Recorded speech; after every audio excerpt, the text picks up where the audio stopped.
Hey everybody, how you doing? It is lunchtime, so you know what that means. Lunchtime talk with Steve. And as always, we bring you an excited guest. We bring you someone that's going to give you that nugget of knowledge and something that you can take with you along the rest of your day. All right, something you can share with your friends. I would say around the water cooler, but we're working from home, so around the Zoom meeting, if you will. All right, so let's go ahead and take a moment to share it out on your favorite group with your friends, your relatives, your Instagram stalkers, your Facebook stalkers, whatever. All right, guys, I'll be back with you in just a second.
Alrighty, so we are back.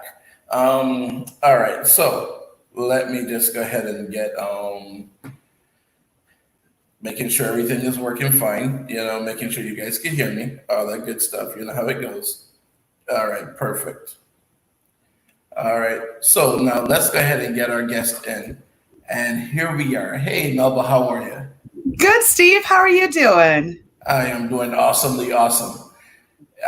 So introduce yourself to my viewers and let them know who Melba Pearson is and what you're all about. Sure. So, good afternoon, everyone. Happy lunchtime. My name is Melba Pearson, and I'm running to be the next state attorney for Miami-Dade County, Florida. I was a prosecutor here in Miami for close to 16 years. I also served as deputy director for the ACLU of Florida for close to 3 years.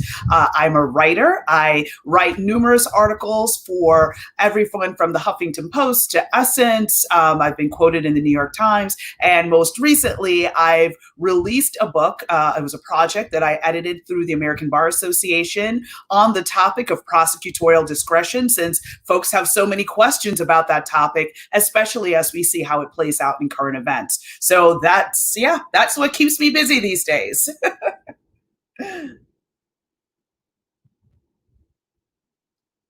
I have myself muted. Look at that. See, but I was saying that's quite busy. So let's start with the things that are going on right now in the U.S. and actually worldwide.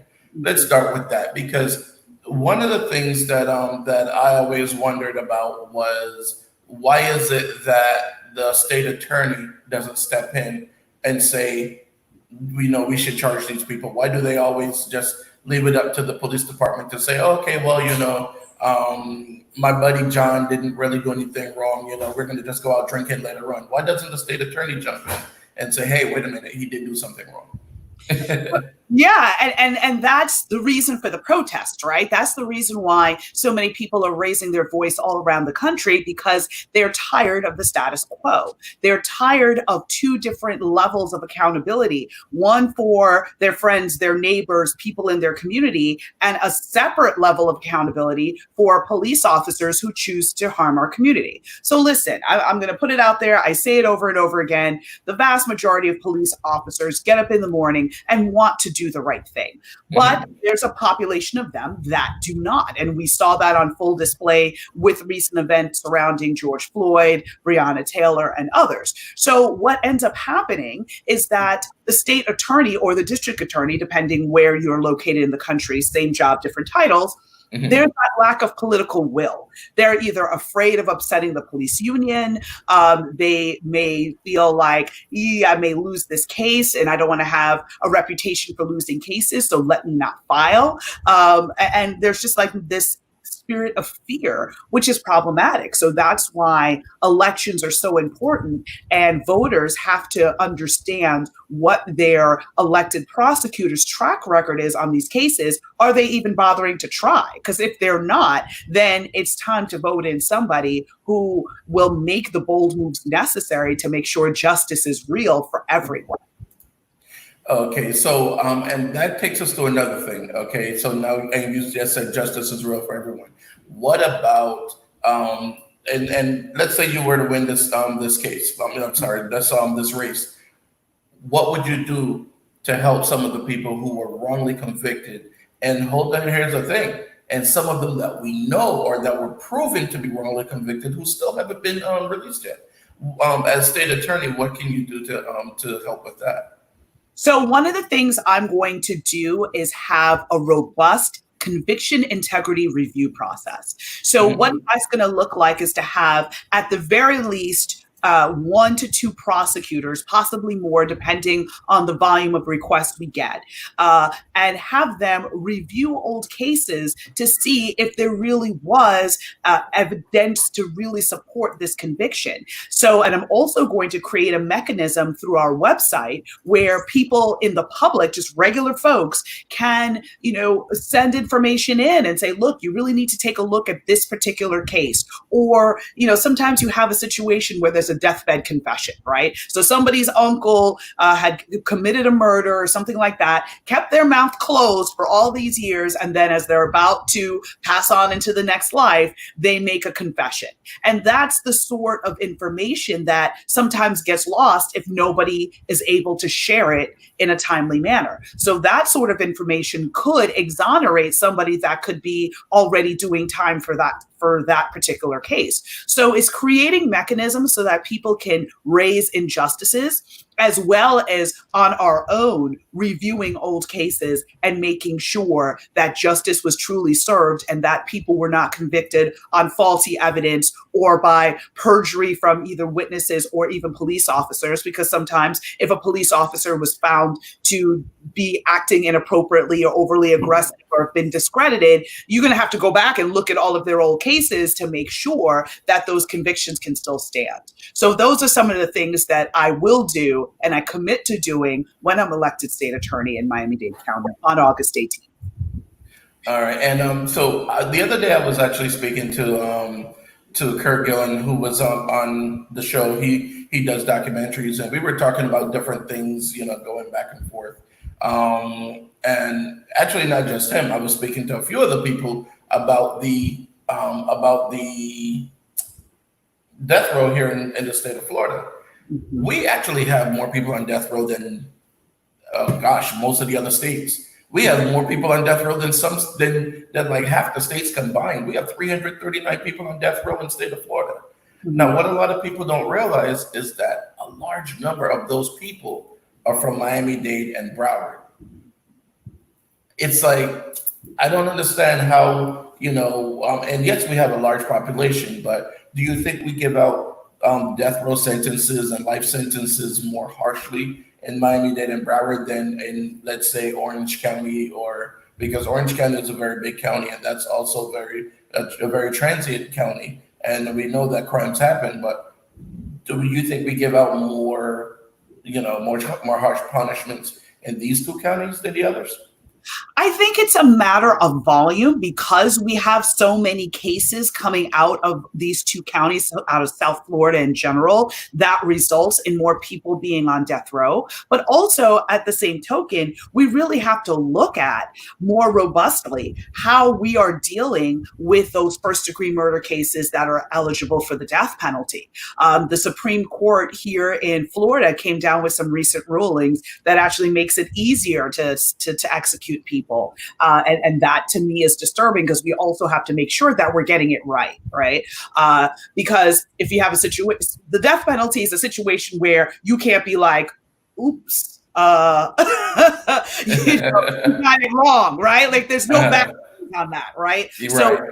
why we have to make sure that if we're going to pursue the death penalty in the case, we have to make sure that there's forget evidence beyond a reasonable doubt. We have to be at the next level of making sure there's DNA, making sure there's numerous eyewitnesses, making sure that all the aggravators are in place. But personally, I don't believe in the death penalty because I don't think, having been a prosecutor for 16 years, I know that it's not a deterrent. Right? Nobody gets up in the morning and says, I'm not going to commit this murder because Florida is a death penalty state. Says no one, right? Said exactly, no one. True. Because at True. the end of the day, most people who commit crimes, in those level of crimes, that first degree murder kind of heinous crimes, they don't think they're going to get caught.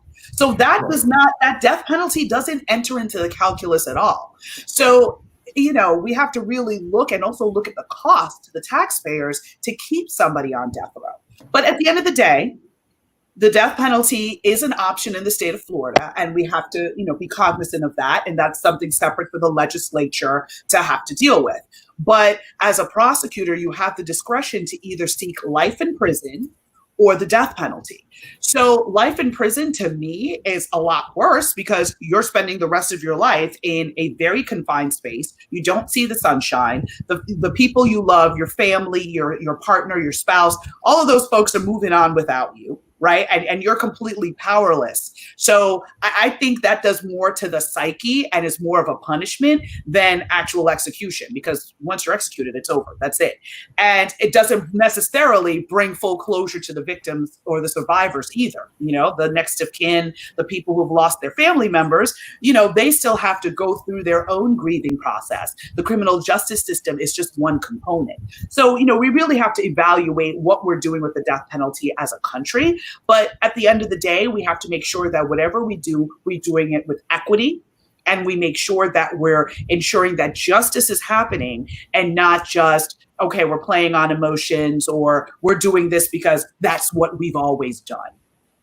Now, you mentioned DNA, and we've seen so many people get released because of DNA evidence. One of them, actually, I interviewed a couple of years ago, a gentleman named James Bain, who was he actually got life for a crime he did not commit. Mm-hmm. And he did, I believe, 35 years in prison for a crime he didn't commit. Now, one of the things was, even after DNA, his lawyer had got it tested, and it was proven that the DNA was not his. It still took the court and the state almost 10 years before they would even think about giving him another trial, or even think about retesting the evidence. And this was only because the what do you call it? Oh gosh, I can't remember the name of the organization now. Innocence Project? Innocence Project of Florida, exactly. They stepped in. So what would the state attorney be able to do in a case like that? What would you do as state attorney? Let's say, for example, someone in Miami-Dade County, they tested the evidence and they said, oh, well, you know what? His attorney tested and say, he's actually innocent. This guy wasn't even the guy. As state attorney, would you stand with the person that's innocent or stand with the state and saying, hey, well, we don't make mistakes?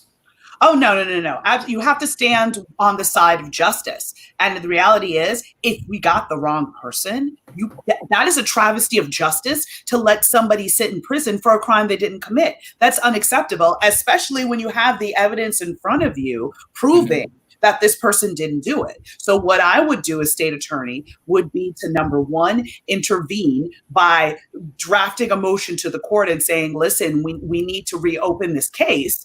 And the court will usually listen to the prosecutor when they put forth such a motion. And then at that point, make sure to do everything we can to advocate for the overturning of the sentence. And that would also include speaking with the family of the victim to let them know what's happening, because they also have to be part of the process and to understand that, listen, somehow in all of this, I know you believe that this person, and we all believe that this was the person who did it, but now we have concrete evidence to show otherwise. These days, I don't think those cases are happening so much with newer cases. I think it's the older cases where DNA was not as common or was not as advanced as it is today. But definitely we have to go back and undo those past wrongs, because it is, it's just unacceptable to have somebody sitting in custody losing their life when they should be out and free. And at the same token, that means the person who really did the crime has escaped accountability. And they're going on and living their best life while somebody else is suffering in prison. And that's also not closure for the family, because they think they're safe and they think everything is great, when in reality, there's somebody else out there who had taken their loved one from them in a cruel and horrible manner. So and this is what I love about having a conversation as opposed to an interview, because it leads from one thing to another. Earl was asking, can the governor change some? What options actually? I'm not sure exactly. Well, I can just say generally, so there are a couple things. First off, the governor does not have direct power within any state attorney's office. The person who is held accountable for everything is the state attorney. Now, the people of the county, so there's, I know that the term is state attorney, it's not for the whole state, it's just for a particular county or jurisdiction. So for instance, as you get to some northern parts of Florida, you may have 3 counties that are part of one judicial circuit. But like Miami and Broward, we're our own judicial circuit because we're so large. Anyway, at the end of the day, the elected prosecutor is the one who has the power to decide how funds are going to be allocated, what the salaries should be, what the policies should be around diversion, rehabilitation, what sorts of pleas should be extended to people, what sort of sentences the prosecutor should be asking for after trial. So that's all within the power of the state attorney. Now, the governor has gotten involved, as we saw in the case of Orlando with Aramis Ayala, the state attorney there for the Ninth Judicial Circuit, when he disagreed with her stance on the death penalty, and he came in and had her death penalty cases removed and reassigned to another prosecutor. That is something that is very rare and that has not been done very often in recent history. And is problematic for me on a number of levels, because if you are elected by the people should be the one to say, we don't like the job you're doing, we're not going to elect you again, as opposed to coming in and messing with folks' budget and that sort of thing. But so sum and substance, the answer is no, the governor can't come in and change anything within the office. That would be me. Now, what about civil citations and even diversion programs? What are you looking at as far as the direction of the civil citation programs and diversion programs? I want to expand civil citation and diversion programs, again, because I want to make sure that everyone has equal access to these types of programs and that ability to not have to be in the criminal justice system for something that is not violent, So it's very important to make sure that we're able to give people second chances and connect them with the services they need so that they don't commit more crime. Because that, at the end of the day, is what makes our community safer. People think like, oh, jail makes our community safer. No, because when people go to jail, they then have a conviction on their record, most of the time, 99% of the time. And then we have a situation where it's hard harder to get jobs. It's harder to be able to earn a living. And then when you destroy people's ecosystem that way, they're going to find another way to be able to make money and live and do what they need to do. And sometimes that involves criminal behavior. So rather than send people on that path, why don't we address the underlying issue that may be going on in their lives so that way they don't commit more crimes, which means less victims, less cost to the taxpayer, because then you don't have to pay for, more police programs or things like that. And we're living better as a community. Okay, now one of the issues also that we've seen come about recently, and actually we've known it for years, but we've seen it just recently, blowing up, is where the police officer on the street, and again, just like you, I agree, there are a lot of great police officers. The majority of them are great officers, but my issue is the ones that stand by and watch the other officers do wrong.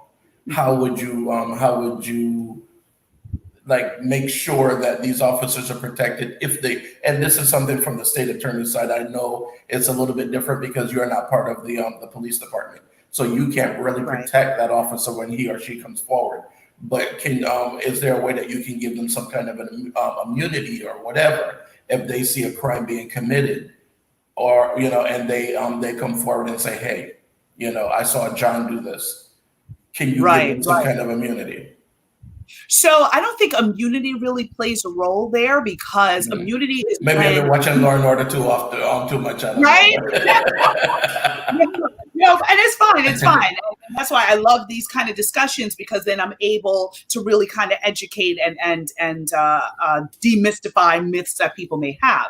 Immunity comes when you were part of the wrongdoing, right? So if you something you were involved in, let's say there's a ring, sort of like the river cops back in the day, right, where they were ripping off drug dealers and all of that. If one of the cops that were involved in the ripping off of the drug dealers came forward and say, hey, I have information, can you give me immunity? That's sort of how it plays out. If you're just a bystander, like you saw something going on, then you don't need immunity. But what would happen is that I would look for ways to make sure that you are protected from retaliation as much as possible. So one of the things I want to institute is to create, again, on the website, a mechanism for people to be able to report wrongdoing by police officers anonymously, and make sure that that's passed on to either if it's something my office can deal with, I deal with it. If not, then pass it on to this independent civilian review panels that exist in the city of Miami, and hopefully very soon for Miami-Dade County as a whole. So that way, even officers can go log on and give information, and then an investigation can be launched. But, again, we have to create a culture, and that a lot of that is going to be through training, as well as making sure that policies and procedures are being upheld. But we have to create a culture where police officers are not afraid to come forward for fear of being labeled as a snitch or being placed in a high-risk situation, sort of like the Serpico type training day type scenario we've seen in Hollywood, where, now you've reported some wrongdoing and now your life is at risk. So we have to make sure that officers are able to share that information, because that's the only way we're going to be able to get rid of the bad apples in the police force before they spoil the whole bunch. Because right now, the whole bunch is getting spoiled as a result of the actions of a few.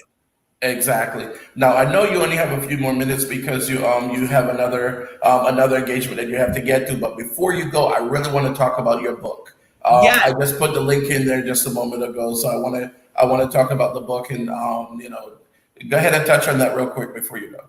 Sure. So this was a labor of love for the last year and a half. I co-chair a committee called Prosecution Function Committee of the American Bar Association. And we have gotten, just over the course of the last few years, when you saw like the Michael Brown case and the whole grand jury process, and what does prosecutorial discretion look like when it comes to these high profile cases, a lot of people had questions. So what I did is I brought together 10 authors from around the country who are, professors, and they've studied our criminal justice system in comparison to the European criminal justice system, or they were prosecutors, back in the 80s and during the drug wars, and sort of the foundations of some of the case law that we use today, and they talk about it from their perspective. I brought in activists, people from ACLU National, who are fighting for criminal justice reform and giving their perspectives. And then I also brought in prosecutors who may take a more conservative view on things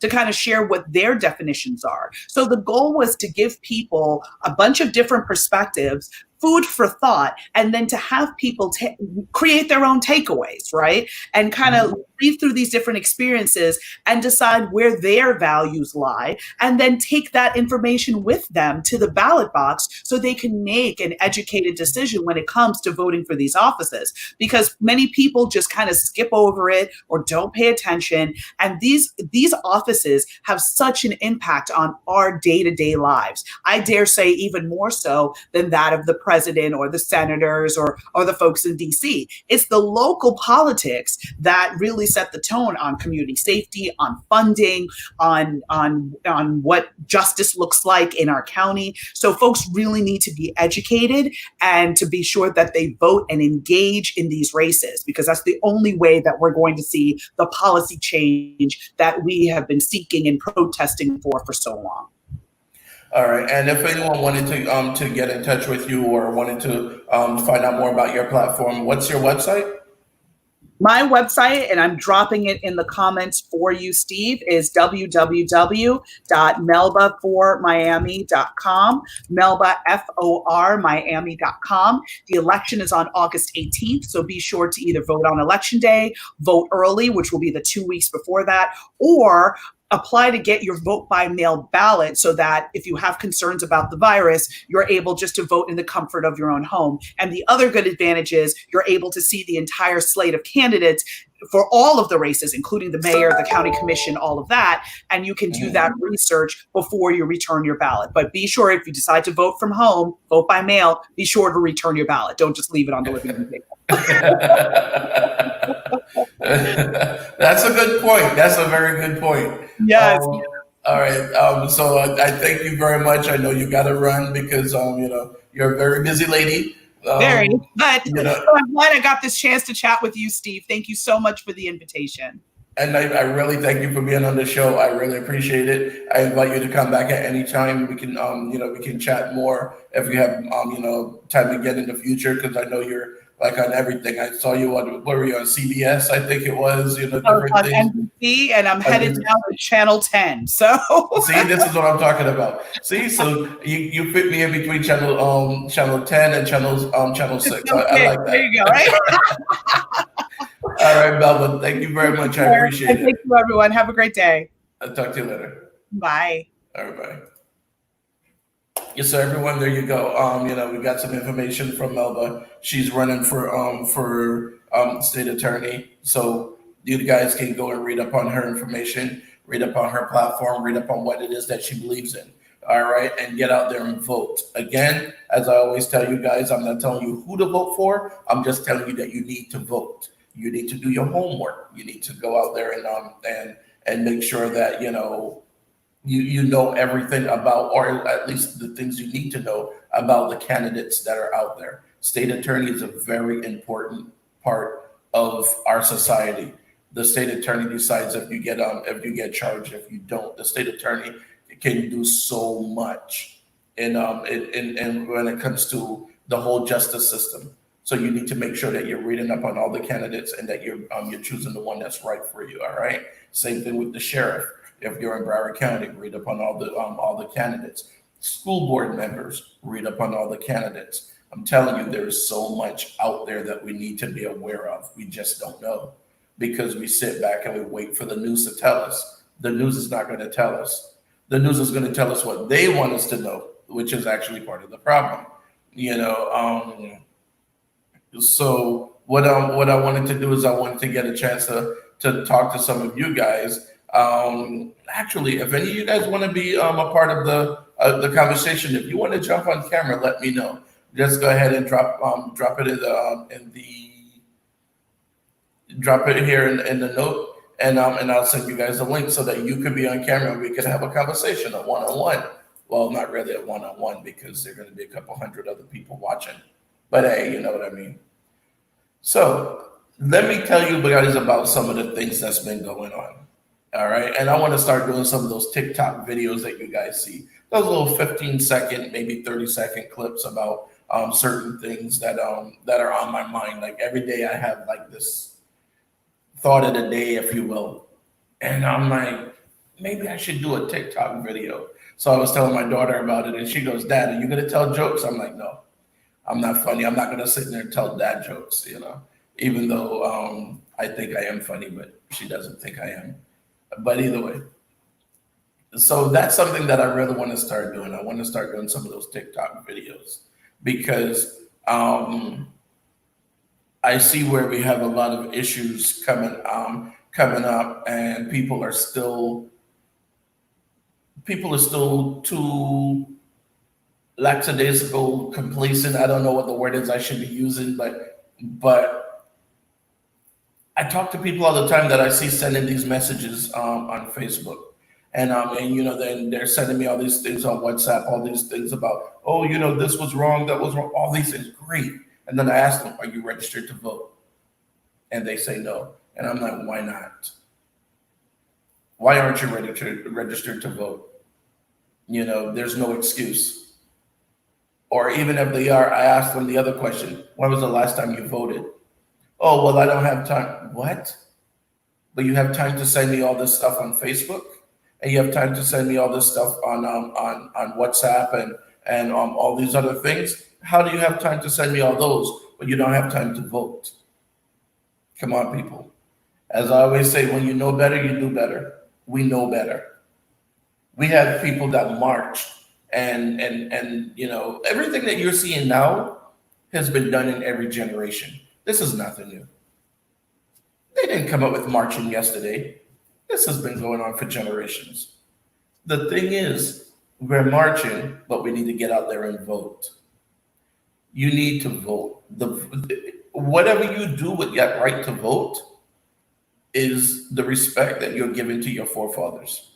So if you go out there and exercise that right to vote, you're respecting your forefathers. You're letting them know, hey, thank you very much. I appreciate this. I'm taking the baton and I'm running with it. We are going to take this to the finish line. We're going to do this together. But when you don't vote, it's like they're trying to hand you that baton and you drop it and you go, yeah, nah, I'm good. I don't care if we win the race. I don't want to get to that finish line. Yeah, just drop your baton right there. We good. I mean, let's be for real.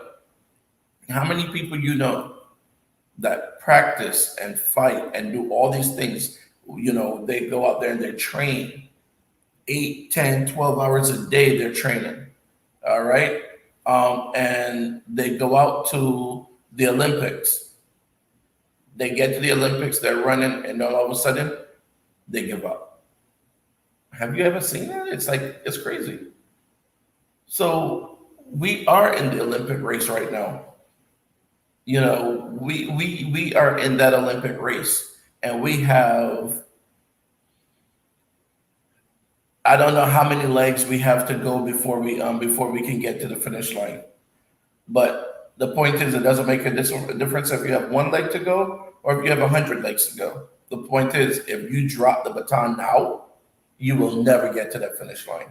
Come on, pick up that baton from the last generation. Let's run with it. I know a lot of people that I'm from Barbados, so I know from what I speak. We have to become citizens in this country. I know people from Barbados, Jamaica, Trinidad, Haiti, all different places, and they've been living here 20, 30, 40 years. They have a green card, but they didn't register. They didn't get their citizenship. It's like, why not? Why would you go in? Why would you be here for that many years? You're paying taxes. You're doing all these things, but you're not exercising that right to vote. Why not? We got to vote. We have to get out there and vote. The only way to do it, get that citizenship going. Oh, but it costs $1,000. You don't understand. Dude, listen. You spend more than that on junk, on whatever. Your phone probably costs $1,000. So you mean to tell me you're going to pay $1,000 for a phone, that in 2 years is going to be obsolete because every 2 years they drop these updates that kind of mess up your phone anyway, where you have to go buy a new one. So you're gonna buy a phone for $1,000. Even worse, let me put it to you this way: you're gonna buy your 15-year-old kid $1,000 phone, but you don't want to be a citizen that costs 1,000, where you can actually have the right to vote. And then I hear the same people complaining, oh, well, I don't like the president, I don't like the mayor, I don't like the governor, I don't like this, I don't like that. Dude, you had the option. You chose not to. We have to do better, people. Come on. Let's do better. All right. Today's going to be a short one because I don't want to ramble too much and go on and on and on. It's we've already been on 35 minutes, so we've been on for quite a little while. Um, but I definitely like the idea of talking to you guys and doing the TikTok. Oh, before I go, also wanted to talk to you guys about something else too. Movies. A lot of people, I hear people always say, "Oh man, what movie are you watching when you're on the when you're doing the when you're on a lockdown or whatever?" And that's, I mean, well, we're really not on lockdown anymore because they allowed us to go out now. Now the beaches are open and all these different things are open. But there's a movie called Mr. Church, Mr. Church with Eddie Murphy. It's good. It's a very good movie. It's different than the stuff that I've seen him play before. For one, he's not playing every part. You know how he normally plays. Like he'll have like a dozen parts in the same movie. No. In this movie, he plays one part, Mr. Church. It's a great movie. You guys got to get out there and watch it. It's on Netflix. Also, another one on Netflix is The Five Bloods, and it's DA, the number five, Bloods, the five Bloods. That one is a great movie as well. It's a bit gruesome. I don't know if you guys like gory stuff, but it's about these guys that went back to Vietnam years after the Vietnam War to recover one of the fallen soldiers. So you might want to that one is actually a really good one with Delroy Lindo and oh gosh, I can't remember the other people in the show, but it's a really good movie. Those are two good ones that I've been watching lately. So yeah, definitely check those out on Netflix. And also check out some of the independent films. You got some independent films out there that that are really good. So check out some of those independent films. Google some of them. Go on YouTube and look at some of them. Um, let's see. But yeah, there's a lot there's a lot that's out there. Let's go ahead and see what we can do about getting messages from people. They're sending me messages on here. People, if you're gonna send a message, send it on the show. Don't send it on the Facebook, on my Facebook, what you call that, my inbox. Send it on the show. All right. But I just wanted to talk to you guys about those two movies. I wanted to talk to you about the importance of voting. I wanted to let you know to get out there and vote. Please vote. Check out when your local elections are because every election is not November. August 18th is a big one here in Florida. On August 18th, you get out there and exercise that vote for your local people, your sheriff, your state attorney, your school board members, your supervisor of election, so many different people. I've had a few people on the show that are running for different offices, so you got a chance to hear them, to meet them, to see what they're talking about. You know me, I'm not pulling any punches. I ask the questions that you want answers to. I'm not just going to sit there and do puff pieces just to boost people up. That's not the way I work. That's not the way we do it here at Lunchtime Talk with Steve. What we do is we keep pressing forward because we want to make sure that we bring the information to you, the information that's going to give you, what you need in order to make the right choice for you. I don't want to say the right choice because really, if you had 100 people running for the same office, there is no right choice. There's just a right choice for you. That's what we have to start to realize. You have to go for the person that is defending you, that represents you. All right, that's what we need to do. So anyhow, let's do this. Let's go ahead and wrap up for now. And I will definitely see you guys back tomorrow. If you guys want to be on the show, if any of you want to be on the show, definitely check out the website, Lunchtime Talk with Steve. You can go on the site and you can choose, whichever kind of interview you're doing. If not, and you're a business person or whatever, just whatever you want to talk about, just choose regular interview and go from there. All right. Also, check out our sponsors on the website. These are the ones that pay so that you don't have to pay to see the show. All right. I mean, it takes money to do these things: camera, light, computer, all these different things. So we definitely need you to help to sponsor to help to support our sponsors. Um, Make sure you click like on the page, Lunchtime Talk with Steve on Facebook. Make sure you click it on our YouTube channel. You could just go straight to the website and click on it right from there. You're going to see all of the social media pages on there. Let's make this happen. All right. Let's grow this talk show. It's already one of the fastest growing ones in this time slot. So let's keep it growing, make it happen. Let's get that information out there. Tomorrow, what's tomorrow? Thursday? Who do I have on tomorrow? Um, Tomorrow I have Makiba Fraser again. She was on here before talking to us about healthy lifestyles, healthy living, all these different things. Makiba has always been one of the top people out there that I know. One of the top ones in my circle when it comes to the healthy living, the vegan lifestyle, so many different things. We also have, and I'm putting up on the website.